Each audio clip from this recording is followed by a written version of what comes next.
Media veg के platform तो जी programme के आप सब का स्वागत है जी आयन और उम्मीद करते हैं कि हमेशा इस तरह थोड़ा साथ बने रहेगा और जानकारियाँ जी असी तुहाडे नाल साझियां कर रहे हैं उसका जरूर तुसीं फायदा उठाओगे और विशेष तौर दे उत्ते वो मन जिहड़े कि साडे खेतरी इलाके दे विच दर्शनक नज़ारियां दा आनंद माणन लई जां फिर परिवारक ते प्यारे मैंबरां नूं मिलण दे लई आ पहुंचे हुए ने और नाल दी नाल वो मन जिन्हां ने BC दे विच ते बहुनस्ली समाज दे नाल भरपूर सरी नूं अपना अगाऊ समय के लिए भाव फ्यूचर घर बनाने बारे सोचा उन्होंने सारिਆਂ ਦੀ जानकारी ਉਹਨਾਂ ਨਾਲ ਸਾਰਿਆਂ ਨੂੰ ਜਾਣਕਾਰੀ ਦੇਣ ਤੇ ਸਾਂਝੀ ਕਰਨ ਦੀ ਮਨਸ਼ਾ ਇਸ ਪ੍ਰੋਗਰਾਮ ਦੇ ਵਿੱਚ ਤੁਹਾਡੇ ਸਾਰਿਆਂ ਦੀ ਸ਼ਿਰਕਤ ਹੁੰਦੀ ਹੈ।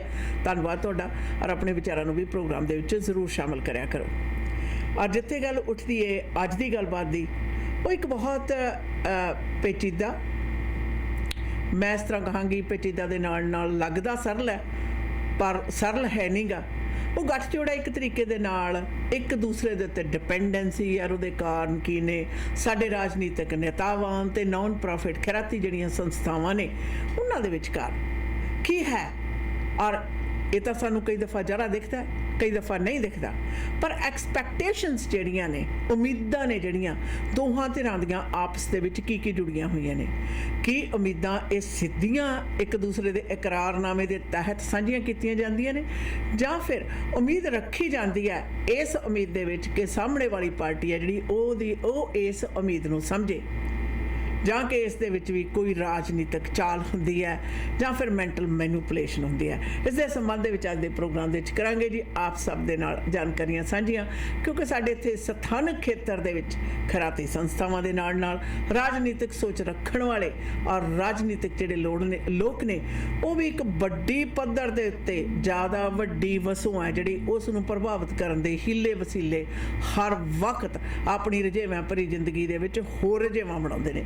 जी आशा नहीं आई एम सो ग्लैड कि आपने आज ये टॉपिक चुना है जी।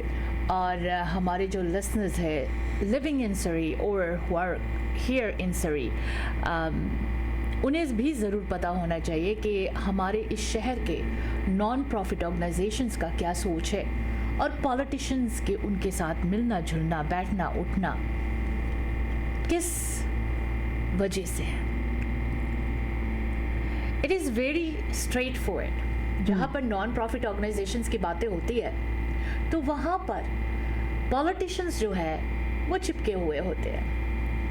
पॉलिटिशियंस की क्या बेनिफिट है ये तो हमें बिल्कुल पता होता है क्योंकि नॉन प्रॉफिट ऑर्गेनाइजेशन के एम्प्लॉइज़ है जो उनके साथ जुड़े हुए जो उनके क्लाइंट्स है उनके मेंबर्स है उनके जो वोट्स है वो पॉलिटिशियंस को नज़र आते हैं। लेकिन नॉन प्रॉफिट ऑर्गेनाइजेशन को क्या मिलता है वो भी हमें अच्छी तरह बिल्कुल साफ सुथरा नज़र आता है। नॉन प्रॉफिट ऑर्गेनाइजेशंस को ऑल लेवल्स ऑफ गवर्नमेंट के पॉलिटिशियंस से ज़रूरत पड़ती है। उन्हें उनसे कुछ लेना होता है, कुछ प्रोजेक्ट्स के लिए अप्रूवल्स की ज़रूरत होती है चाहे वो प्रोजेक्ट सही हो या ना सही हो।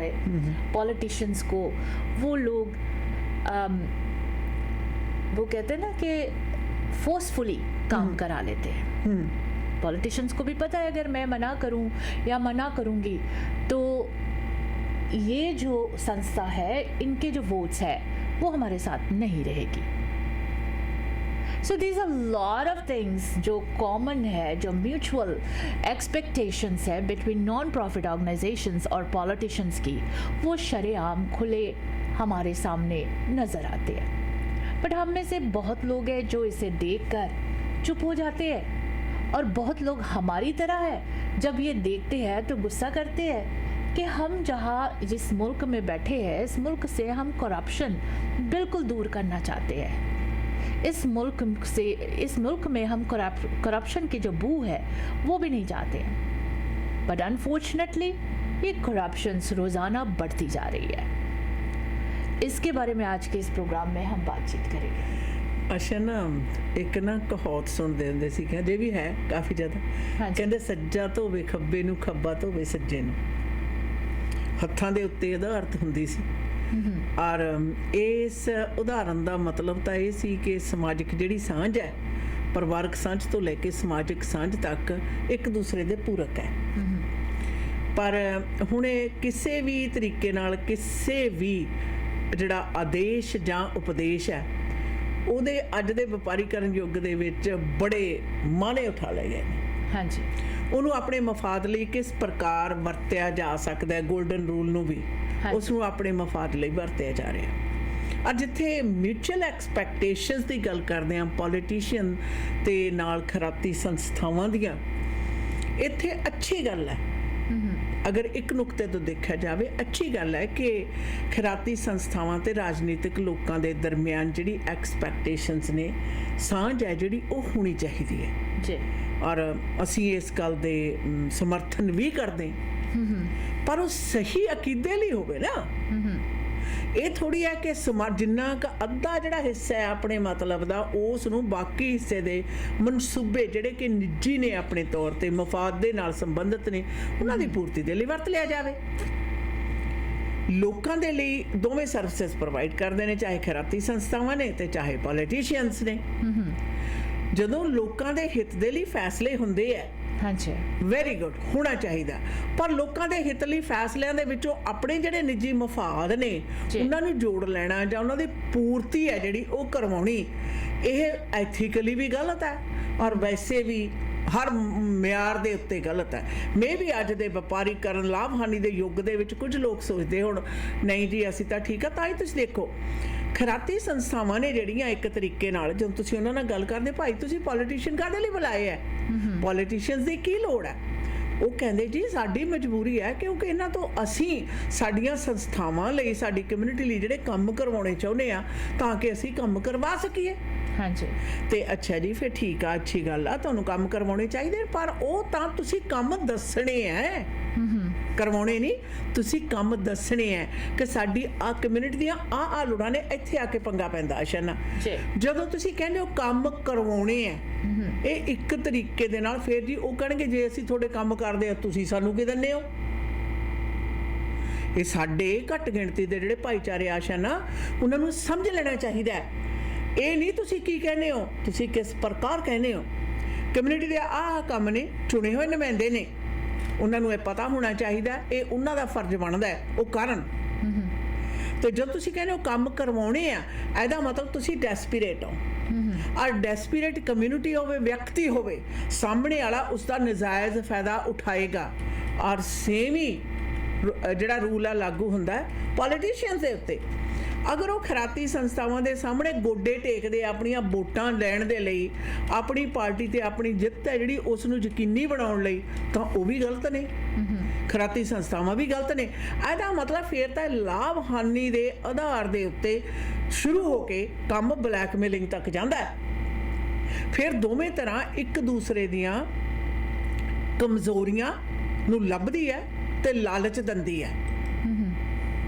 ਕਮਜ਼ੋਰੀਆਂ ਨੂੰ ਲੱਭਦੀ ਹੈ ਔਰ ਲਾਲਚ ਦਿੰਦੀ ਹੈ। ਔਰ ਇਸ ਗੱਲ ਨੂੰ ਕੋਈ ਵੀ ਡਿਨਾਈ ਨਹੀਂ ਕਰ ਸਕਦਾ, ਕੋਈ ਵੀ, ਚਾਹੇ ਮੈਂ ਆ ਜਾਂ ਤੁਸੀਂ ਆ ਜਾਂ ਕੋਈ ਹੋਰ ਹੈ।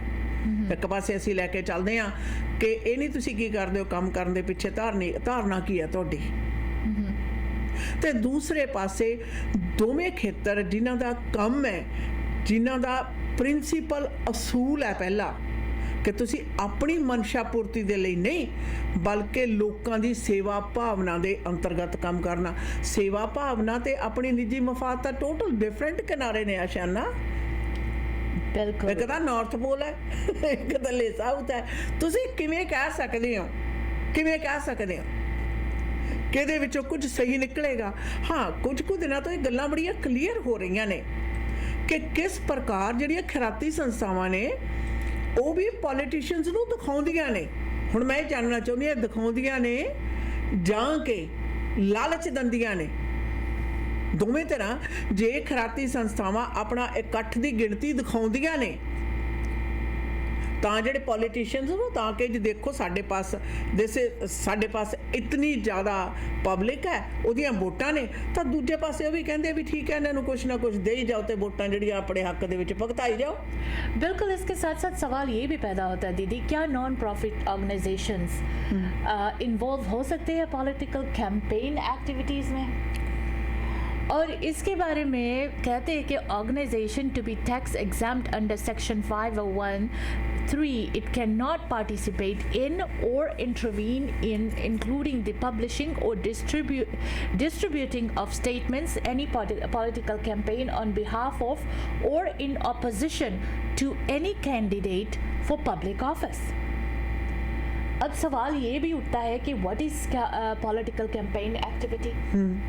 Political campaign activity is directly or indirectly participating or intervening in any political campaign on behalf of or in opposition to any candidate for elective public office. This includes making contributions to political campaign funds or making public statements in favor of or in opposition to any candidate for public office. What are the consequences of participating in political activity? तो ये भी कहा जाता है violating the political campaign prohibition may result in revocation of tax exempt status and imposition of certain excise taxes. What is the difference between lobbying and political activity? Lobbying is activity in support of or in opposition to legislation.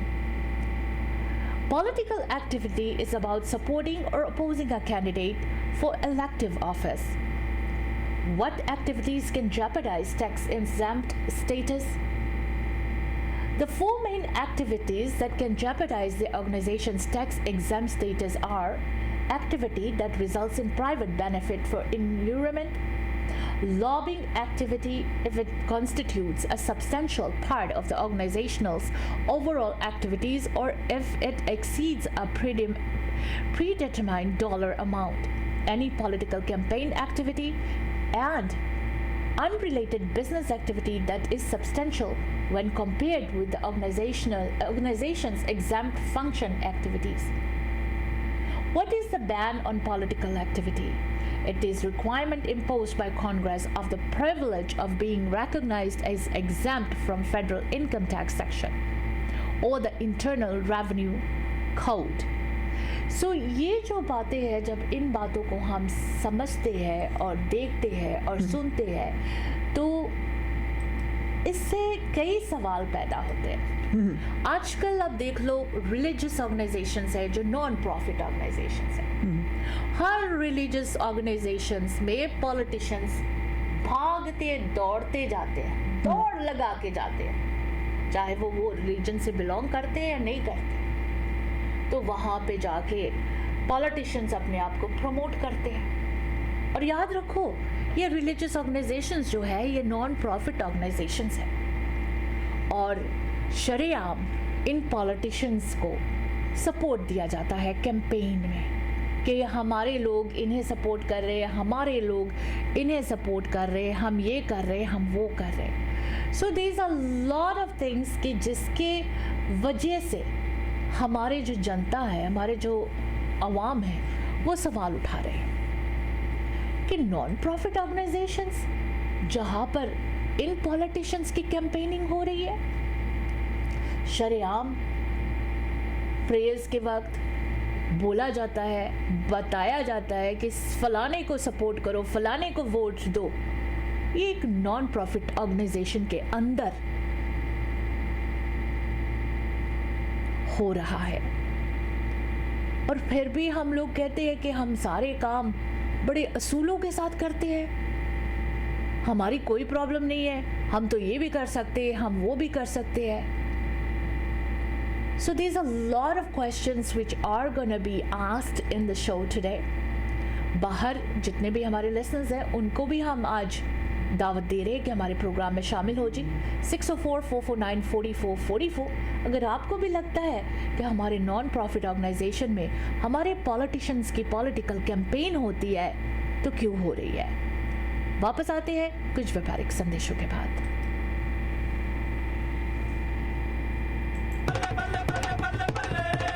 ਮੇਲਾ ਮੇਲੀਆਂ ਦਾ ਯਾਰਾਂ ਬੇਲੀਆਂ ਦਾ। ਲਓ ਜੀ, ਤੁਹਾਡੇ ਵਾਸਤੇ ਮੇਲਾ ਲੈ ਕੇ ਆਏ ਨੇ ਸਾਬੀ ਔਲਖ ਤੇ ਸਹਿਬਾਜ ਐਂਟਰਟੇਨਰਸ। ਜੁਲਾਈ 16 ਤਰੀਕ ਦਿਨ ਐਤਵਾਰ ਹੁਮ ਹਮਾ ਕੇ ਪਹੁੰਚੋ। ਇਸ ਮੇਲੇ ਦੀ ਕੋਈ ਟਿਕਟ ਨਹੀਂ, ਮੇਲੇ ਦਾ ਮਾਹੌਲ ਬਣਿਆ ਹੋਵੇਗਾ ਜਿਸ ਦੇ ਵਿੱਚ ਤੁਹਾਡੇ ਰੂਬਰੂ ਹੋਣਗੇ ਸੋਨ ਸ਼ੰਕਰ, ਮੱਗਰ ਅਲੀ, ਜੋੜੀ ਨੰਬਰ 1 ਲੱਖਾ ਨਾਚ ਦੇ ਨਾਲ ਬਾਜ਼ ਸੋਨੂ ਪੰਡਵਾਲ ਦੀ, ਤੇ ਤੁਹਾਡੀਆਂ ਕਾਲੀਆਂ ਐਨਕਾਂ ਦੀ ਸਿਫਤ ਕਰਨ ਆ ਰਿਹਾ ਹੈ ਕਾਲੀ ਐਨਕ ਨਾ ਲਾਇਆ ਕਰ bhangra star golden star Malkit Singh. ਮੇਲਾ ਮੇਲੀਆਂ ਦਾ, ਮੇਲਾ ਪੰਜਾਬੀਆਂ ਦਾ, ਜੋ ਕਿ ਜੁਲਾਈ 16 ਤਰੀਕ ਨੂੰ। ਡੇਟ ਬੁੱਕ ਕਰ ਲਓ। ਹੋਰ ਜਾਣਕਾਰੀ ਲਈ ਕਾਲ ਕਰੋ 604 728 5339। ਇਮੀਗ੍ਰੇਸ਼ਨ ਦੇ ਮਾਮਲੇ ਦੇ ਵਿੱਚ ਸਹੀ ਸਲਾਹ ਤੁਹਾਡੇ ਹਿੱਤ ਦੇ ਵਿੱਚ ਫੈਸਲੇ ਕਰਵਾਉਂਦੀ ਹੈ, ਜਿਸ ਲਈ new world Canada immigration services ਦੇ ਬਲਵਿੰਦਰ ਜੀਤ ਬਾਸੀ ਨੂੰ ਕਰੋ ਕਾਲ 604 572 4000। ਇਹ ਸਰਟੀਫਾਈਡ ਕੈਨੇਡੀਅਨ ਇਮੀਗ੍ਰੇਸ਼ਨ ਕੰਸਲਟੈਂਟ ਤੇ ICCRC ਦੇ ਮੈਂਬਰ ਨੇ ਔਰ 2011 ਤੋਂ ਸੇਵਾਵਾਂ ਦੇ ਰਹੇ ਹਨ। ਇਮੀਗ੍ਰੇਸ਼ਨ ਦੇ ਹਰ ਮਸਲੇ ਦੇ ਲਈ ਕਰੋ ਕਾਲ 604 575 8000, ਯੂਨੋ ਨੰਬਰ 403 83 18 120 ਸਟਰੀਟ ਸਰੀ, ਜਾਂ ਵਿਜ਼ਿਟ ਕਰੋ www.newworldcanada.ca। प्लान इंश्योरेंस को लो लाइफ इंश्योरेंस ते सुपर वीजा इंश्योरेंस ਦੀਆਂ ਬੈਸਟ ਆਪਸ਼ਨਸ। ਇੱਕ ਕਲੇਮ ਆਉਣ ਦੀ ਸੂਰਤ ਵਿੱਚ ਤੁਹਾਨੂੰ ਸਟੈਪ ਬਾय ਸਟੈਪ ਗਾਈਡ ਵੀ ਕਰਦੇ ਹਾਂ। ਜੇ ਤੁਸੀਂ ਵਿਜ਼ਿਟਰ ਜਾਂ ਸੁਪਰ ਵੀਜ਼ਾ ਇੰਸ਼ੋਰੈਂਸ ਦਾ ਕੋਟ ਲੈਣਾ ਹੈ ਤਾਂ ਤੁਸੀਂ ਇਹਨਾਂ ਨੂੰ ਸਿਰਫ ਵਿਜ਼ਿਟਰ ਦੇ ਏਜ ਟੈਕਸ ਕਰੋ 6043632200 ਤੇ ਇਹ ਮਿੰਟਾਂ ਵਿੱਚ ਤੁਹਾਨੂੰ ਸਾਰੀਆਂ ਮੇਜਰ ਕੰਪਨੀਆਂ ਦੇ ਕੋਟ ਭੇਜ ਦੇਣਗੇ। ਇਹ BC ਅਲਬਰਟਾ ਦੇ ਨਾਲ ਟੋਰਾਂਟੋ ਵਿੱਚ ਵੀ ਸਰਵਿਸ ਪ੍ਰੋਵਾਈਡ ਕਰਵਾਉਂਦੇ ਹਾਂ। ਸਹੀ ਇੰਸ਼ੋਰੈਂਸ ਪਲਾਨ डिजाइन करवाने लिए कॉल करो प्लान इंश्योरेंस दे अमरिंदर नड्डा नु 6043632200 604 363 2200 और विजिट planinsurance.ca। ओहो रात दे 2 बज गए, भुख नाल ढिड च चूहे दौड़दे ने। ਚੱਲ ਇਹਨਾਂ ਨੂੰ ਵੀ ਖਿਲਾ ਪਿਲਾ ਦਿੰਨੇ ਆ। ਪਾਇਲ ਬਿਜ਼ਨਸ ਸੈਂਟਰ 'ਚ ਪਾਇਲ ਚਾਟ ਹਾਊਸ 24 ਆਵਰ ਖੁੱਲਦੇ ਨੇ। ਸਵੇਰੇ 4 ਵਜੇ ਤੋਂ ਲੈ ਕੇ 11 ਵਜੇ ਤੱਕ ਹਰ ਤਰ੍ਹਾਂ ਦੇ ਪਰੌਂਠਿਆਂ ਦਾ ਬਣੋ ਆਨੰਦ। ਬਾਕੀ 24 ਘੰਟੇ ਹਰ ਤਰ੍ਹਾਂ ਦੇ ਤੰਦੂਰੀ ਵੈਜ ਨਾਨ ਵੈਜ ਖਾਣੇ ਆਰਡਰ ਕਰੋ ਜਾਂ ਫਿਰ ਬੈਠ ਕੇ ਖਾਓ। 604 596 1990। ਪਾਇਲ ਚਾਟ ਹਾਊਸ ਆਉਣ ਲੱਗੇ ਬਿੱਟੂ ਲਈ ਗੋਟ ਮੀਟ ਵੀ ਲੈ ਆਵਾਂਗੇ। ਹੋਰ ਤਾਂ ਹੋਰ, ਪਾਰ ਤੇ 100 ਬੰਦੇ ਤੱਕ ਦੀ ਕੇਟਰਿੰਗ ਘਰ ਜਾ ਕੇ ਤੰਦੂਰ ਲਾ ਕੇ ਕਰਦੇ ਨੇ। ਅੱਜ ਹੀ ਕਰੋ ਕੇਟਰਿੰਗ ਬੁੱਕ 604 518 7444 ਪਾਇਲ ਚਾਟ ਹਾਊਸ। ਘਰ ਖਰੀਦਣਾ ਚਾਹੁੰਦੇ ਹੋ ਜਾਂ ਘਰ ਵੇਚਣਾ ਚਾਹੁੰਦੇ ਹੋ, फाइन प्रिंट्स ਨੂੰ ਪੜ੍ਹਨਾ ਤੇ ਸਮਝਣਾ ਅਤਿਅੰਤ ਜ਼ਰੂਰੀ ਹੈ। ये सिर्फ और सिर्फ भरोसेमंद रियल्टर ही कर सकते हैं। घर बेचन का मन बनाया या घर खरीदना चाहते हो, सही ते भरोसेयोग सलाह दे लिए कॉल करो 30 साल का तजुर्बा रखने वाली रियल्टर कुलजीत कौर नू। SRS Panorama Realty 604 767 9992 604 767 9992 Kuljeet Kaur. Media ways ਦੇ ਪਲੇਟਫਾਰਮ ਤੋਂ ਜੀ ਪ੍ਰੋਗਰਾਮ ਦੇ ਸਾਡੇ ਦੇ ਸਪਾਂਸਰ ਨੇ ਫੈਮਿਲੀ ਕੇਅਰ ਫਾਰਮੇਸੀ। ਕਮਿਊਨਿਟੀ ਦੀ ਆਪਣੀ ਫਾਰਮੇਸੀ ਹੈ ਜਿੱਥੋਂ ਤੁਸੀਂ ਹਰ ਪ੍ਰਕਾਰ ਦੀ ਦਵਾਈ ਬੂਟੀ ਵਿਟਾਮਿਨ ਸਪਲੀਮੈਂਟਸ ਲੈ ਸਕਦੇ ਹੋ। ਹਰਬਲ ਮੈਡੀਸਨ ਲੈਣੀਆਂ ਨੇ, ਹੋਮੋਪੈਥਿਕ ਡਾਕਟਰ ਵੀ ਅਵੇਲੇਬਲ ਆ। ਹਫਤੇ ਦੇ 7 ਦਿਨ ਖੁੱਲ੍ਹੇ ਰਹਿਣ ਵਾਲੀ ਫੈਮਿਲੀ ਕੇਅਰ ਫਾਰਮੇਸੀ ਦਾ ਪਤਾ ਹੈ ਜੀ। ਇਹਨਾਂ ਤਿੰਨ ਲੋਕੇਸ਼ਨ ਹੈ ਸਰੀ, ਡੈਲਟਾ ਅਤੇ ਵਾਈਟ ਰੌਕ ਵਿਖੇ। ਟੈਲੀਫੋਨ ਨੰਬਰ 604 581 1900 ਦੇ ਉੱਤੇ ਕਰੋ ਕਾਲ। ਬਾਕੀ ਪਾਇਲ ਚਾਟ ਹਾਊਸ ਸਰੀ ਦਾ ਪਹਿਲਾ ਰੈਸਟੋਰੈਂਟ ਹੈ ਜਿਹੜਾ 24 ਘੰਟੇ ਖੁੱਲ੍ਹਦਾ ਹੈ ਵੀ ਪਾਇਲ ਬਿਜ਼ਨਸ ਸੈਂਟਰ ਵਿਖੇ, ਜਿੱਥੋਂ ਹਰ ਪ੍ਰਕਾਰ ਦੇ ਵੈਜ ਨਾਨ ਵੈਜ ਖਾਣੇ ਆਰਡਰ ਕਰੋ ਜਾਂ ਬੈਠ ਕੇ ਖਾਓ। 604 596 1990 ਦੇ ਉੱਤੇ ਕਰੋ ਕਾਲ। 100 ਵਜੇ ਤੱਕ ਦੀ ਕੇਟਰਿੰਗ ਹਰਨੇਕ ਹੋਣੀ ਕਰ ਸਕਦੇ ਨੇ ਜੀ। ਟੈਲੀਫੋਨ ਨੰਬਰ ਹੈ ਹਰਨੇਕ ਉਹਨਾਂ ਦਾ 604 518 7444। ਕੰਪਨੀ ਨੂੰ ਲੋਕਲ ਤੇ ਲੌਂਗ ਹਾਲ ਟਰੱਕ ਡਰਾਈਵਰਸ ਤੁਰੰਤ ਚਾਹੀਦੇ ਨੇ। 1 ਸਾਲ ਦਾ ਤਜਰਬਾ ਰੱਖਣ ਵਾਲੇ ਟਰੱਕ ਡਰਾਈਵਰ ਵੀ 604 725 ਵੇਲੇ 59 ਦੇ ਉੱਤੇ ਕਰਨ ਕਾਲ। ਲੌਂਗ ਹਾਲ ਡਰਾਈਵਰਸ ਨੂੰ 70 ਸੈਂਟ ਪ੍ਰਤੀ ਮੀਲ ਦੇ ਹਿਸਾਬ ਦੇ ਨਾਲ ਪੇ ਕੀਤਾ ਜਾਏਗਾ। 604 725 4259 ਦੇ ਉੱਤੇ ਕਰ ਸਕਦੇ ਹੋ ਜੀ ਕਾਲ।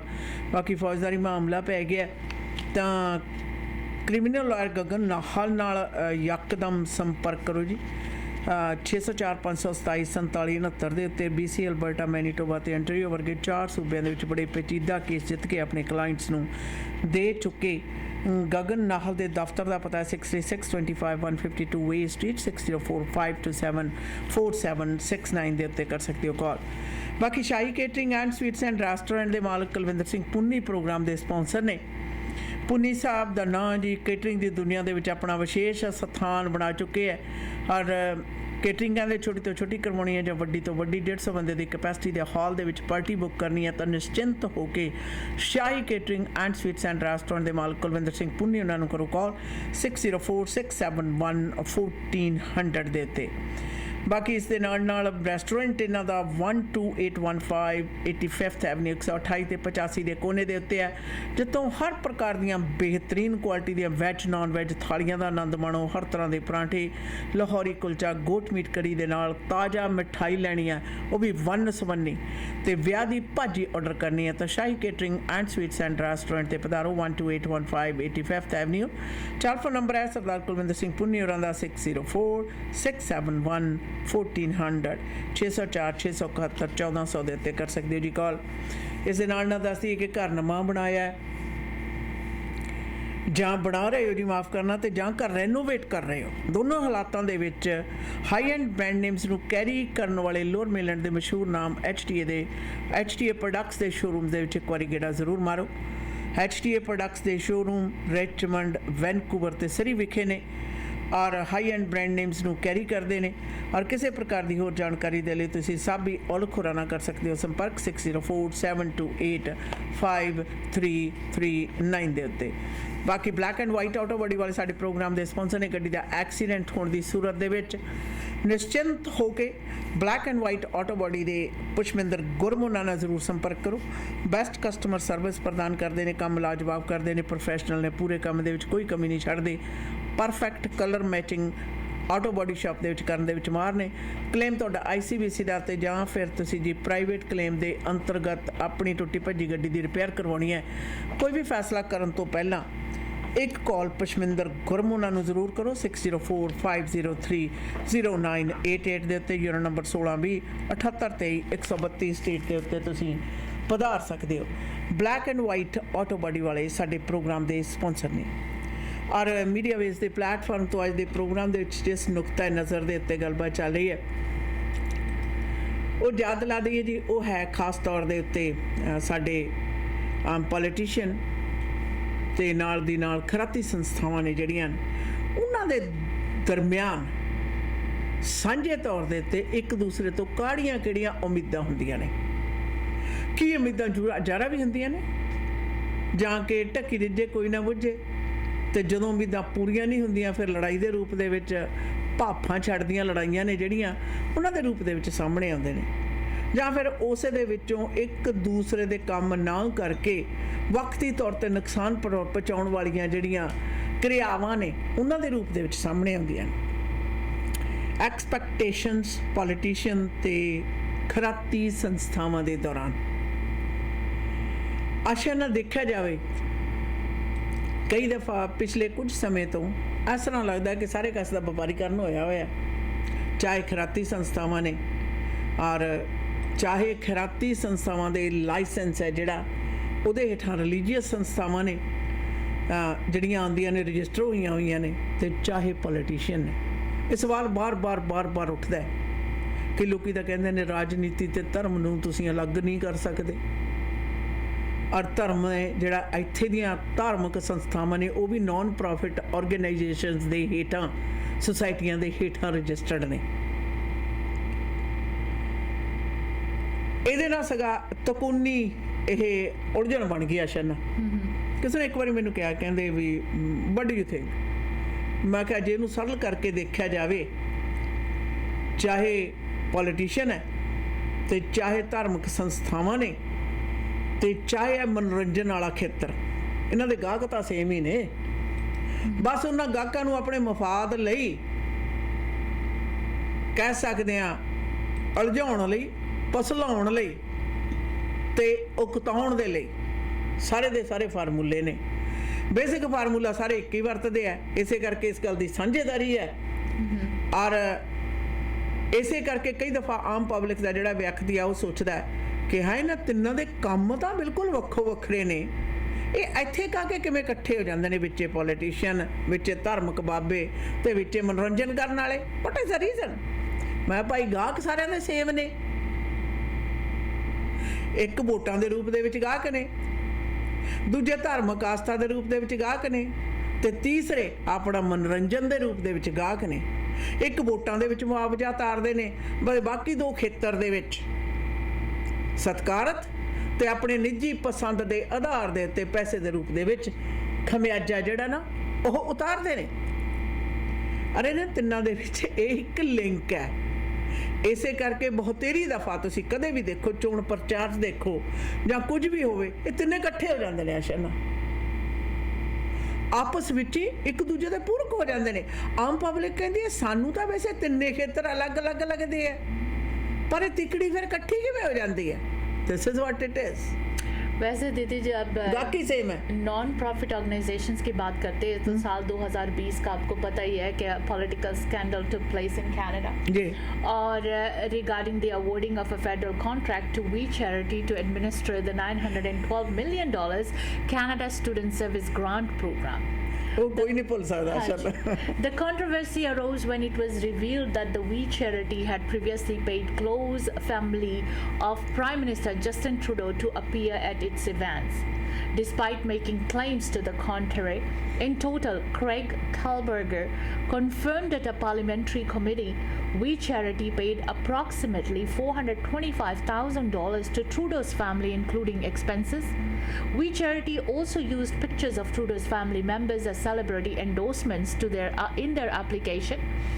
Trudeau stated that We Charity had been uniquely capable of administering the program as the only possible option, and that it was the civil service, not him, who decided that We Charity was the best option. It was noted that not only had the charity employed a daughter of former Finance Minister Bill Monroe, but a close relationship existed between the minister and members of its staff. Other organizations such as the Public Service Alliance of Canada and YMCA Canada expressed skepticism at the claim that We Charity was the only organization in Canada capable of administering the contract. Evidence discovered by parliamentary committees investigating the scandal suggested a significant degree of preferential treatment given to We Charity by the civil service.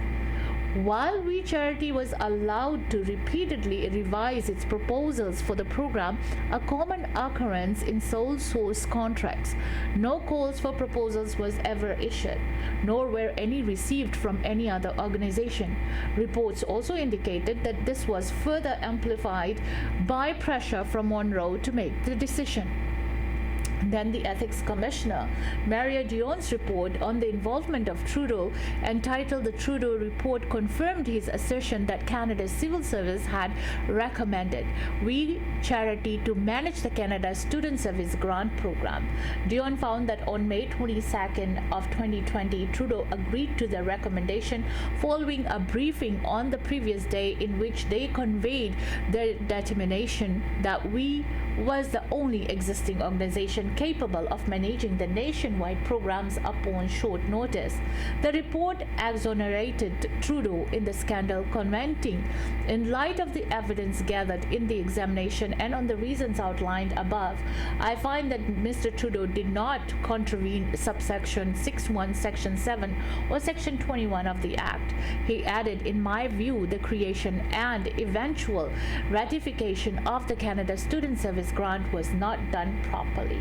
In his final report, the Monroe report, Dionne ruled that Monroe had contravened section 6(1), 7 and 21 of the Federal Conflict of Interest. In the ruling, Dionne stated, "The examination found the relationship between Mr. Monroe and We included an unusually high degree of involvement between the representatives and afforded We unfettered access to the office of the Minister of Finance, which amounted to preferential treatment." Dionne was ruled that this preferential treatment was a result of the close friendship between Bill Monroe and members of the We Charity. Dionne added that this unfettered access to the office of the Minister of Finance was based on the identity of We's representative, Mr. Craig Kalberger, who was both a constituent and close friend of Bill Monroe. So, इस तरह के जब हम बातें सुनते हैं, खास तौर से इस मुल्क में, we all have questions in our mind कि ये जो नॉन प्रॉफिट ऑर्गेनाइजेशंस है, पॉलिटिशियंस के जो नेड़े तेड़े होते हैं, इनके दरमियान जो ये दोस्ती नज़र आती है या इनके दरमियान ये जो एक रिलेशनशिप नज़र आती है, उसका वजह क्या है? What is the reason behind it? ये थी एक वी चैरिटी के बारे में, लेकिन जो रिलीजियस ऑर्गेनाइजेशंस है वो भी चैरिटेबल ऑर्गेनाइजेशंस है, क्योंकि वो ऑर्गेनाइजेशंस को चैरिटेबल नंबर्स मिलते हैं CRA से, जो लोग अपनी कम्युनिटी को किसी तरह से मदद कर सकते हैं। कम्युनिटी की कोई मदद मिलती हो, लेकिन यहाँ कम्युनिटी की मदद नहीं नज़र आ रही, यहाँ पॉलिटिशियंस की मदद ज़्यादा नज़र आती है। सो दिस इज़ समथिंग जो एक कंसर्न बना हुआ है, everybody has a question about it, कि ये जो नॉन प्रॉफिट ऑर्गेनाइजेशंस है, ख़ास तौर से जो रिलीजियस ऑर्गेनाइजेशंस है, इनके पॉलिटिशियंस को बुलाकर अपने रिलीजियस स्थान पर उन्हें माइक देना, उन्हें अपने वोट्स का मांग करना, उन्हें बहुत कुछ इस तरह की बातें आकर करने के बदले में वो नॉन प्रॉफिट ऑर्गेनाइजेशन को मिलता क्या है? याद रखो, सही तरीके से तो पॉलिटिशियंस की ज़रूरत भी नहीं पड़ती है। कुछ सही तरीके से आपने अगर कुछ लेना हो सरकार से, जो उल्टे काम होते हैं, जो गलत काम होते हैं, उसमें आपको सिफारिश की ज़रूरत पड़ती है। तो किस तरह की सिफारिश ये पॉलिटिशियंस से बदले में लिया जाता है? ਅੱਛਾ ਨਾ, ਇਹ ਨਾ ਦੇਖ, ਤੁਸੀਂ ਜਦੋਂ ਇਹ ਸੋਚ ਕੇ ਕਿਸੇ ਵੀ ਰਾਜਨੀਤਿਕ ਪਾਰਟੀ ਜਾਂ ਰਾਜਨੀਤਿਕ ਲੋਕਾਂ ਨੂੰ ਆਪਣੇ ਪਲੇਟਫਾਰਮ ਤੇ ਬੋਲਣ, ਬੁਲਾਉਣ ਜਾਂ ਐਕਸਪੋਜ਼ਰ ਦਿੰਦੇ ਹੋ, ਮੇਰੀ ਸਮਝ ਮੁਤਾਬਕ ਤੁਸੀਂ ਦੂਰੇ ਗਲਤੀ ਕਰ ਰਹੇ ਹੋ। ਇੱਕ ਤਾਂ ਜਿਸ ਨੂੰ ਲੋੜ ਹੈ ਉਹ ਤੁਹਾਨੂੰ ਅਪਰੋਚ ਕਰੇ, ਤੁਹਾਨੂੰ ਕੀ ਜ਼ਰੂਰਤ ਹੈ। ਜੇ ਤੁਹਾਨੂੰ ਇਹ ਮਹਿਸੂਸ ਹੋ ਗਿਆ ਕਿ ਮੈਂ ਨੂੰ ਅਪਰੋਚ ਕਰਨਾ ਚਾਹੀਦਾ ਹੈ, ਮੇਰੇ ਆਪਣੇ ਧਾਰਮਿਕ ਅਕੀਦੇ ਨੂੰ ਪੋਲੀਟੀਸ਼ੀਅਨ ਨੂੰ ਐਕਸਪੋਜ਼ ਕਰਨ ਲਈ, ਯਾਦ ਰਹੇ ਦੁੱਧ ਧੋਤੇ ਅਸੀਂ ਕੋਈ ਵੀ ਨਹੀਂ ਆ। ਇਹਦਾ ਮਤਲਬ ਉਹਦੇ ਵਿੱਚ ਕੋਈ ਨਿੱਜੀ ਮਫਾਦ ਜ਼ਰੂਰ ਮਨਸੂਬੇ ਦੇ ਤੌਰ ਤੇ ਅੜਿਆ ਹੋਇਆ। ਇਹ ਗੱਲ ਵੱਖਰੀ ਹੈ ਕਿ ਕਿੰਨੇ ਵਕਤ ਤੱਕ ਤੁਸੀਂ ਉਸ ਦੇ ਉੱਤੇ ਚਾਦਰ ਪਾ ਕੇ ਰੱਖ ਸਕਦੇ ਹੋ। ਧਾਰਮਿਕ ਅਕੀਦਾ ਆਮ ਪਬਲਿਕ ਦੇ ਹਿੱਤ ਦੇ ਵਿੱਚ ਹੈ। ਅਗਰ ਉਸੇ ਧਾਰਮਿਕ ਅਕੀਦੇ ਨੂੰ ਤੁਸੀਂ ਆਰਗੇਨਾਈਜ਼ਡ ਰਿਲੀਜਨ ਦੇ ਅੰਤਰਗਤ ਫੈਲਾਉਣ ਦੀ ਮਨਸ਼ਾ ਦੇ ਨਾਲ, ਅਕਸਾਉਣ ਦੀ ਮਨਸ਼ਾ ਦੇ ਨਾਲ ਕਰੋਗੇ ਤਾਂ ਡੈਫੀਨੇਟਲੀ ਤੁਹਾਨੂੰ ਇਸ ਤਰ੍ਹਾਂ ਦੀਆਂ ਲਿੱਦੜ ਘਿੱਟੀਆਂ ਨੇ ਜਿਹੜੀਆਂ ਉਹਨਾਂ ਨੂੰ ਲੁਕੋ ਕੇ ਅਪਣਾਉਣ ਤੇ ਪ੍ਰਗਟਾਉਣ ਦੀ ਲੋੜ ਪਏਗੀ। ਵਰਨਾ ਜਿਸ ਨੇ ਸਮਾਜ ਦੇ ਵਿੱਚ ਰਹਿੰਦੇ ਹੋਏ ਸਮਾਜ ਨੂੰ ਬਿਹਤਰ ਬਣਾਉਣ ਲਈ ਆਪਣੇ ਧਾਰਮਿਕ ਆਸਥਾ ਦੇ ਅੰਤਰਗਤ ਕੰਮ ਕਰਨਾ, ਉਹਨੂੰ ਨਾ ਕਿਸੇ ਪੋਲੀਟੀਸ਼ੀਅਨ ਦੀ ਲੋੜ ਆਸ਼ਾ ਨਾ, ਪੋਲੀਟੀਸ਼ੀਅਨਸ ਨੂੰ ਉਹਨਾਂ ਦੀ ਲੋੜ ਹੋ ਸਕਦੀ ਹੈ, ਉਹਨੂੰ ਨਹੀਂ। ਇਹ ਸਿਰਫ ਔਰ ਸਿਰਫ ਆਪਣੇ ਕੰਪਲੈਕਸ ਹੈ ਜਿਹੜਾ ਇਨਫੀਰੀਟੀ ਕੰਪਲੈਕਸ, ਉਸ ਨੂੰ ਉਡਾਉਣ ਦੀ ਲੋੜ ਹੈ। ਤੇ ਔਨ ਟਾਪ ਆਫ ਦੈਟ ਡੈਸਪੀਰੇਟ ਹੋਣ ਦੀ ਜ਼ਰੂਰਤ ਨਹੀਂ। ਜਦ ਤੁਹਾਨੂੰ ਇਸ ਗੱਲ ਦਾ ਪੂਰਾ ਇਲਮ ਹੈ ਕਿ ਤੁਸੀਂ ਸਹੀ ਅਕੀਦੇ ਲਈ ਖੜੇ ਹੋਏ ਹੋ ਔਰ ਪਬਲਿਕ ਤੁਹਾਡੇ ਨਾਲ ਹੈ, ਤਾਂ ਉਹ ਪੋਲੀਟੀਸ਼ੀਅਨ ਜਿਹੜੇ ਹਰ ਚੌਥੇ ਦਿਨ ਬਦਲਦੇ ਰਹਿੰਦੇ ਨੇ, ਉਹਨਾਂ ਨੂੰ ਤੁਹਾਡੀ ਲੋੜ ਹੋਏਗੀ, ਤੁਹਾਨੂੰ ਉਹਨਾਂ ਦੀ ਜ਼ਰੂਰਤ ਨਹੀਂ ਹੈ। ਅਨਲੈਸ ਤੁਸੀਂ ਖੁਦ ਉਸ ਪੋਲੀਟੀਕਲ ਪਾਰਟੀ ਜਾਂ ਫਿਗਰ ਤੋਂ ਆਪਣੇ ਨਿੱਜੀ ਮਫਾਦ ਦੇ ਲਈ ਕਾਸੇ ਦੀ ਆਸ ਰੱਖਦੇ ਹੋ। ਯਾਦ ਰਹੇ, ਐਵੇਂ ਨਹੀਂ ਕਿਸੇ ਨੇ ਕਿਹਾ ਹਾਥੀ ਦੇ ਦੰਦ ਖਾਣ ਦੇ ਹੋਰ ਤੇ ਦਿਖਾਉਣ ਦੇ ਹੋਰ। ਜਦੋਂ ਧਾਰਮਿਕ ਆਸਥਾ ਜਾਂ ਧਾਰਮਿਕ ਸੰਸਥਾ ਸੁਸਾਇਟੀ ਦੇ ਮੁਖੀ ਦੇ ਆਪਣੀ ਕਹਿਣ ਦੀ ਗੱਲ ਹੋਰ ਤੇ ਕਰਨ ਦੀ ਗੱਲ ਦੇ ਵਿੱਚ ਫਰਕ ਹੋਏਗਾ। ਕਹਿਣਾ ਹੋਵੇ ਮੇਰਾ ਵਰਤ ਰੱਖਿਆ ਨੀਤ ਰੋਟੀ 'ਚ ਹੋਵੇ, ਤੇ ਫਿਰ ਉੱਥੇ ਹਾਲਾਤ ਇਹੋ ਜਿਹੇ ਪੈਦਾ ਹੁੰਦੇ ਆ। ਫਿਰ ਹੀ ਪੋਲੀਟੀਸ਼ੀਅਨ ਨੇ ਜਿਹੜੇ ਉਹਨਾਂ ਦੇ ਦੌਰਾਨ ਤੁਹਾਡੇ ਨਾਲ ਸੰਧੀ ਵਾਪਰਦੀ ਹੈ। ਤੁਸੀਂ ਨਿੱਜੀ ਤੌਰ ਤੇ ਜਿਹਦੇ ਨਾਲ ਮਰਜ਼ੀ ਸੰਧੀਆਂ ਕਰੋ, ਪਰ ਜਿੱਥੇ ਤੁਸੀਂ ਇੰਨੇ ਜ਼ਿਆਦਾ ਲੋਕਾਂ ਦੀ ਰਿਪਰੈਜ਼ੈਂਟੇਸ਼ਨ ਕਰਦੇ ਹੋ, ਤੁਹਾਡੇ ਸਿਰ ਜ਼ਿੰਮੇਵਾਰੀ ਹੈ। ਉੱਥੇ ਇੱਕ ਨੂਰੀ ਨਹੀਂ, ਚੌਰੀ ਜ਼ਿੰਮੇਵਾਰੀ ਤੁਹਾਡੇ ਤੇ ਹੋ ਜਾਂਦੀ ਹੈ ਕਿ ਅਸਲ ਜਿਹੜਾ ਪ੍ਰਿੰਸੀਪਲ ਹੈ ਉਹਦੇ ਵਿੱਚ ਕਮੀ ਨਾ ਆਵੇ। ਮੈਂ ਲਫ਼ਜ਼ ਜਦੋਂ ਸੁਣੇ ਨਾ ਕਿਸ ਦੇ ਮੂੰਹੋਂ ਕਿ ਬਹੁਤ ਕੁਛ ਨੇ ਕੰਮ ਨੇ ਜਿਹੜੇ ਪੋਲੀਟੀਸ਼ੀਅਨਸ ਤੋਂ ਅਸੀਂ ਕਰਵਾਉਣੇ ਹੁੰਦੇ ਆ। ਬਿਲਕੁਲ, ਅਸੀਂ ਪੋਲੀਟੀਸ਼ੀਅਨਸ ਤੋਂ ਕੰਮ ਕਰਵਾਉਣੇ ਹੁੰਦੇ ਆ। ਇਹ ਦੱਸਦਾ ਹੈ ਕਿ ਅਸੀਂ ਕਰਪਸ਼ਨ ਨੂੰ ਸ਼ਰੇਆਮ ਇਨਵੀਟੇਸ਼ਨ ਦੇ ਰਹੇ ਹਾਂ। And that you say it in front of public ਦੇ ਸਾਹਮਣੇ ਇਹ ਸਟੇਟਮੈਂਟ ਦੇਣਾ ਕਿ ਸਰਕਾਰ ਤੋਂ ਸਾਨੂੰ ਬਹੁਤ ਕੁਝ ਕਰਵਾਉਣਾ ਪੈਂਦਾ, that means non profit organisation कोई ऐसा काम कर रहे हैं जो सही नहीं है, क्योंकि अगर सही होता तो सरकार की ज़रूरत क्यों पड़ती? You can get it done, there is no problem of getting things done which are right. Systematically ਤੁਸੀਂ ਕਰ ਸਕਦੇ ਹੋ। पॉलिटिशियंस की लोड़ की है, आम जनता जब कोई काम गवर्नमेंट से कराना होता है तो वो खुद ब खुद करते हैं, पर काम सही होना चाहिए। जो हेरा फेरी वाले काम है वहाँ पॉलिटिशियंस की ज़रूरत होती है। दीदी आपको पता है साल 2021 में जब इलेक्शन हुई तो कुछ rules and regulations charitable organisations के लिए ख़ास थे, और ये कहा गया था कि election campaigns are great time to engage in public conversation on all manner of issues. On September 20th, the next government will receive a mandate from voters, and our sector in particular is well positioned to promote the interest of communities to both the public and to those who will soon be tasked with approving and implementing public policy for the critical few years to come। ये साल 2021 में कहा गया था।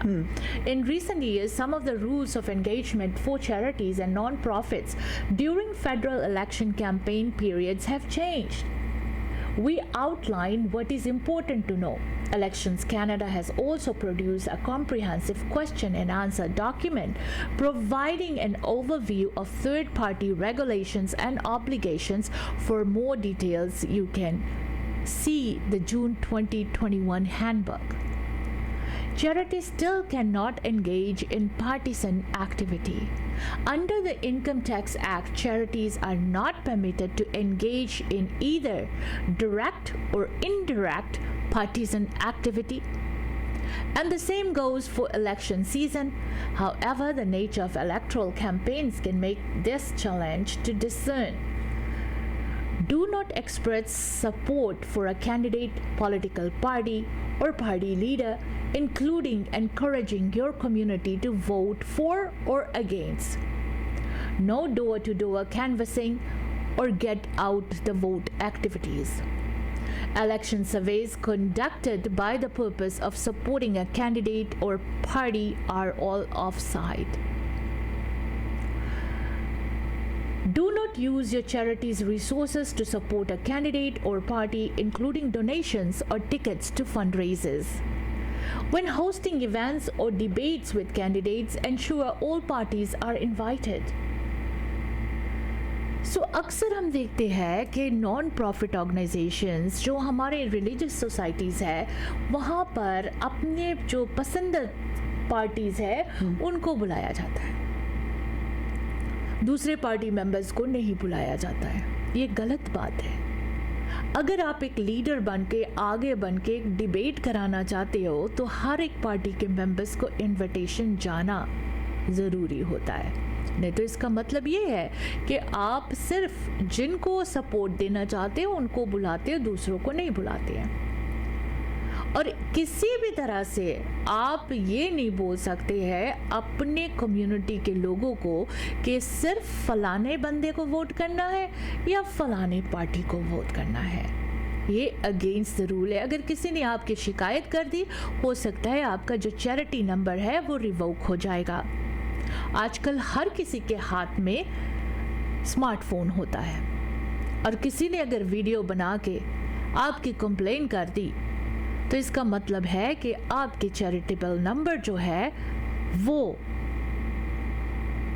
आपसे छीन लिया जा सकता है। सो दिस इज समथिंग कि हम लोगों को खुद समझना चाहिए, हम लोगों को जानना चाहिए कि जो नॉन प्रॉफिट ऑर्गेनाइजेशंस है, ख़ास तौर से जो रिलीजियस ऑर्गेनाइजेशंस है, जो हमेशा अपने कंधे पर पॉलिटिशियंस को खड़े कर लेते हैं कि जी ये फलाना बंदा मेरा इतना ख़ास बंदा है, हमारी तो यारी इतने साल से है, हम तो एक दूसरे के साथ बैठ के बकड़ा पार्टी करते हैं, हम तो एक दूसरे के साथ बैठ के डिनर करते हैं, हम ये करते हैं, फलाना करते हैं। ये सारे जो प्रमोशन दिया जाता है ऑर्गेनाइजेशंस के हेड के तरफ से, लीडर्स के तरफ से, नॉन प्रॉफिट ऑर्गेनाइजेशन के, ये नहीं कर सकते हैं। और अगर ये होता है, आपका पूरा हक है इसकी शिकायत करने को, और इस ऑर्गेनाइजेशन की जो चैरिटी नंबर है वो रद्द किया जा सकता है. So it's time that everybody has to open your eyes. ये नहीं है कि फलाने ग्रुप को इकट्ठे करके उनको बता दो जी आपने इसको वोट करना है, ये अपना बंदा है, ये जी हमारा ये है, हमारा वो है. This is not gonna happen anymore. ਜਦੋਂ ਗੱਲ ਆਸ਼ਨ ਆਪਾਂ ਸਰੀ ਦੀ ਕਰਦੇ ਆ ਨਾ, ਹਾਂਜੀ, ਸਰੀ ਦੇ ਵਿੱਚ ਤਾਂ ਹਰ ਕਾਸੇ ਦਾ ਹੀ ਸੱਜਾ ਤੋਂ ਹੋਵੇ ਖੱਬੇ ਨਾਲ, ਖੱਬਾ ਤੋਂ ਹੋਵੇ ਸੱਜੇ ਵਾਲਾ ਕੰਮ ਹੋਇਆ ਪਿਆ. ਇਸੇ ਕਰਕੇ ਜਿਹੜੇ ਕੰਸਰਨ ਨੇ ਖਾਸ ਤੌਰ ਦੇ ਉੱਤੇ ਉਹਨਾਂ ਨੂੰ ਆਮ ਪਬਲਿਕ ਦੇ ਨਾਲ ਸਾਂਝਾ ਕਰਨਾ ਬਹੁਤ ਜ਼ਿਆਦਾ ਜ਼ਰੂਰੀ ਹੈ. ਹੁਣ ਆਮ ਪਬਲਿਕ ਨੇ ਡਿਸਾਈਡ ਕਰਨਾ ਕਿ ਉਹ ਕੀ ਸਮਾਜਿਕ ਸੋਚ ਹੈ ਜਿਹੜੀ ਉਸ ਨੂੰ ਪਿੱਛੇ ਵੱਲ ਨੂੰ ਲੈ ਕੇ ਜਾਣਾ ਚਾਹੁੰਦੇ ਨੇ ਜਾਂ ਅਸੂਲਨ ਅਗਾਂਹ ਵਧਣਾ ਚਾਹੁੰਦੇ ਨੇ. ਇਟਸ ਅ ਫੈਕਟ, ਸਮਝ ਲੈਣਾ ਵੀ ਸਾਨੂੰ ਚਾਹੀਦਾ. ਜਦੋਂ ਗੱਲ ਕਰਦੇ ਹਾਂ ਅਸੀਂ ਮਿਊਚੁਅਲ ਬੈਨੀਫਿਟਸ ਦੀ ਅੰਡਰਸਟੈਂਡਿੰਗ ਹੈ ਨਾ ਜਿਹੜੇ ਦੋਹੇ ਤਰ੍ਹਾਂ ਦੇ ਦਰਮਿਆਨ, ਹਾਂਜੀ, ਉੱਥੇ ਮੈਂ ਗੱਲ ਕਰ ਰਹੀ ਸਾਂ ਕਿ ਜਿਹੜੀਆਂ ਪਬਲਿਕ ਜਾਂ ਫਿਰ ਸਾਡੀਆਂ ਖੈਰਾਤੀ ਸੰਸਥਾਵਾਂ ਨੇ ਨਾ, ਇਹਨਾਂ ਨੂੰ ਪੋਲੀਟੀਸ਼ੀਅਨਸ ਦੀ ਜ਼ਰੂਰਤ ਹੈ ਨਹੀਂ ਗੀ. ਇਹ ਕਹਿਣਾ, ਮੈਂ ਬਹੁਤ ਦੇਰ ਦੇ ਸਵਾਲ ਦਾ ਜਵਾਬ ਲੱਭ ਰਹੀ ਸੀ, ਮੈਨੂੰ ਜਵਾਬ ਮਿਲਿਆ ਕਿ ਹਾਂਜੀ ਅਸੀਂ ਇਹਨਾਂ ਤੋਂ ਬਹੁਤ ਸਾਰੇ ਕੰਮ ਕਰਵਾਉਣੇ ਹੁੰਦੇ ਆ ਜੀ. ਉਹ ਭਾਈ ਕੰਮ ਕਰਨੇ ਤਾਂ ਉਹਨਾਂ ਦਾ ਫਰਜ਼ ਬਣਦਾ, ਨੰਬਰ 1. ਨੰਬਰ 2, ਤੁਹਾਨੂੰ ਤੁਸੀਂ ਕਿਹੜਾ ਗਲਤ ਕੰਮ ਕਰ ਰਹੇ ਹੋ ਜਿਹੜਾ ਕਿਸੇ ਤੋਂ ਕਰਵਾਉਣਾ ਪੈਣਾ. ਵਿਧੀ ਵਿਧਾਨਤ ਹੈ, ਸਾਰਿਆਂ ਲਈ ਕਾਨੂੰਨ ਹੈ ਜਿਹੜਾ ਉਹ ਬਰਾਬਰ ਹੈ. ਉਸ ਕਾਨੂੰਨ ਦੇ ਅੰਤਰਗਤ ਕੋਈ ਵੀ ਕੰਮ ਹੈ ਜਿਹੜਾ ਆਮ ਵਿਅਕਤੀ ਦਾ ਹੋ ਸਕਦਾ, ਦੂਸਰੇ ਦਾ ਹੋ ਸਕਦਾ ਹੈ. ਅਰਸਰੀ ਦੇ ਵਿੱਚ ਜਿਹੜੀ ਇਹ ਚੱਲੀ ਆ ਨਾ ਆਸ਼ਾ ਨਾ, ਜਦੋਂ ਕਰਵਾਉਣਾ ਹੈ ਅਸੀਂ ਮਤਲਬ ਪੂਰਾ ਕਰਨਾ ਹੈ, ਇਸ ਦੇ ਉੱਤੇ, ਇਸ ਧਾਰਨਾ ਦੇ ਉੱਤੇ ਆਸ਼ਿਆਨਾ ਕਰਪਸ਼ਨ ਨੇ ਪੈਰ ਫਸਾ ਲਏ, ਔਰ ਇਸ ਹੱਦ ਤੱਕ ਫਸਾ ਲਏ ਨੇ ਕਿ ਲੋਕੀ ਬਹੁਤੇਰੀ ਹਾਲਾਤਾਂ ਦੇ ਵਿੱਚ ਜਿਹੜੇ ਕਰਪਟ ਕਰਨ ਵਾਲੇ ਨੇ ਉਹਨਾਂ ਨੂੰ ਆਪਣੇ ਆਪ ਨੂੰ ਐਡਵਰਟਾਈਜ਼ ਨਹੀਂ ਕਰਨਾ ਪਿਆ, ਬਲਕਿ ਇਸ ਧਾਰਨਾ ਦੇ ਵਿੱਚ ਉਹਨਾਂ ਨੇ ਕਿਹਾ ਮੌਕਾ ਹੈ, ਫਾਇਦਾ ਉਠਾਓ, ਮੌਕਾ ਫਾਇਦਾ ਉਠਾਓ. ਔਰ ਹਰ ਇੱਕ ਖੇਤਰ ਦੇ ਵਿੱਚ ਇੰਨੀ ਜ਼ਿਆਦਾ ਵੱਡੀ ਤੌਰ ਦੇ ਉੱਤੇ ਫੈਲਿਆ ਕਿ ਆਮ ਲੋਕ ਹੁਣ ਇਹਨੂੰ ਐਕਸੈਪਟ ਵੀ ਕਰਨ ਲੱਗ ਗਏ. ਐਕਸੈਪਟ ਤਾਂ ਕਰ ਲਿਆ, ਗਾਂ ਕੀ ਹੋਣਾ, ਗਾਂ ਕੀ ਹੋਣਾ. ਇੱਕ ਧਾਰਮਿਕ ਆਸਥਾ ਜਿਹੜੀ ਕਿ ਕਹਿੰਦੀ ਆ ਕਿਸੇ ਵੀ ਲਾਲਚ ਤੋਂ ਰਹਿਤ ਹੋਵੇ, ਸੇਵਾ ਭਾਵਨਾ ਦੇ ਵਿੱਚ ਰਹੋ. ਦੇਖੋ ਜੀ, ਮਨ ਦੇ ਵਿੱਚ ਕਿਸੇ ਵੀ ਤਰੀਕੇ ਦਾ ਅਗਰ ਤੁਹਾਡੇ ਭਾਵਨਾ ਕਿ ਕੋਈ ਤੁਹਾਡੀ ਪ੍ਰਸ਼ੰਸਾ ਕਰੇ ਤਾਂ ਉਹ ਗੁਨਾਹ ਹੈ. ਕੋਈ ਆਪਣੇ ਆਪ ਸਤਿਕਾਰ ਤੇ ਨਾਲ ਪਿਆਰ ਦਵੇ ਤਾਂ ਉਹ ਤੁਹਾਡੇ ਲਈ ਸਭ ਤੋਂ ਵਧੀਆ ਕਰਮ ਹੈ. ਉਹਨਾਂ ਦੇ ਮੁਖੀ ਕਹਿ ਰਿਹਾ ਕਿ ਸਾਨੂੰ ਪੋਲੀਟੀਸ਼ੀਅਨਸ ਦਾ ਸੁਣਨਾ ਪੈਂਦਾ ਕਿਉਂਕਿ ਇਹਨਾਂ ਤੋਂ ਅਸੀਂ ਕੰਮ ਕਰਾਉਣਾ ਹੈ. खैर, इस बात को हम जारी रखेंगे after quick commercial break. Express entry ਦੇ ਵਿੱਚ PR ਲਈ ਅਪਲਾਈ ਕਰਨਾ ਹੈ ਤਾਂ ਆਈਡੀਆ ਇਮੀਗ੍ਰੇਸ਼ਨ ਦੇ ਨਵਨੀਤ ਸ਼ਰਮਾ ਜੀ ਨੂੰ ਕਰੋ ਕਾਲ.